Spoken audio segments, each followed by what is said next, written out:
practice of being able to come back to myself, being able to find that true home.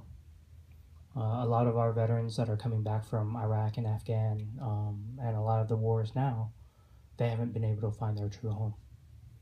You know, they've come back to the United States, but they haven't been able to find that true home within inside of themselves.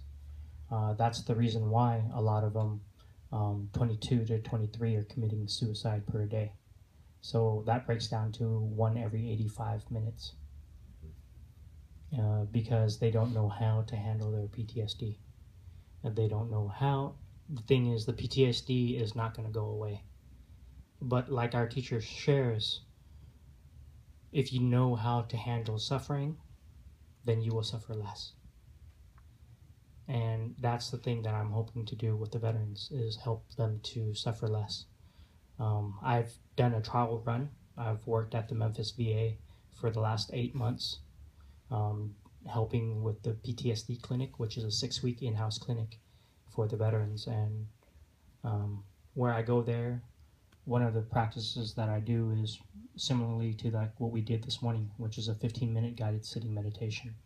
Then we open it up for questions and having them be able to explain what is going on inside of them. After that, we do either mindful walking or we will do 10 mindful movements. And after, to be able to see them come into a room, 10 guys come into a room, be able to close the door and not freak out, to be able to close their eyes when I'm doing total relaxation and playing the flute for them and seeing them just be able to relax. That's already an accomplishment. And that's why I know this practice can work. And the practice is the practice of coming back home to ourselves.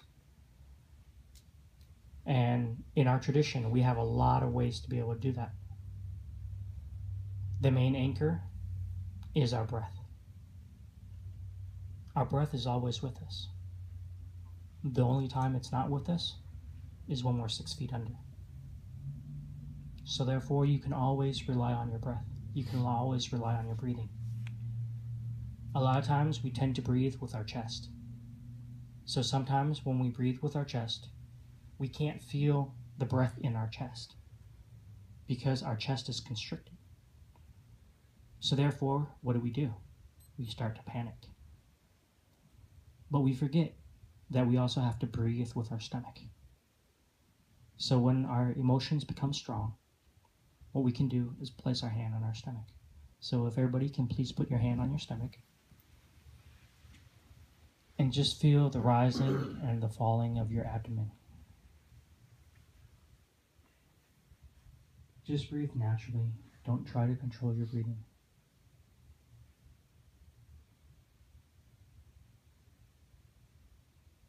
How does that make you feel? You feel a little bit safer when you can feel your breathing. You feel a little bit more grounded when you can feel your breathing, because you know that your breathing's there. And the image that our teacher likes to use is the image of a tree. In a very strong storm, if you're on the very top branches of the tree, what happens? You get tossed and turned. You get thrown around when you're on the very top branches of the tree. But when you come down to the trunk of the tree is a lot more solid.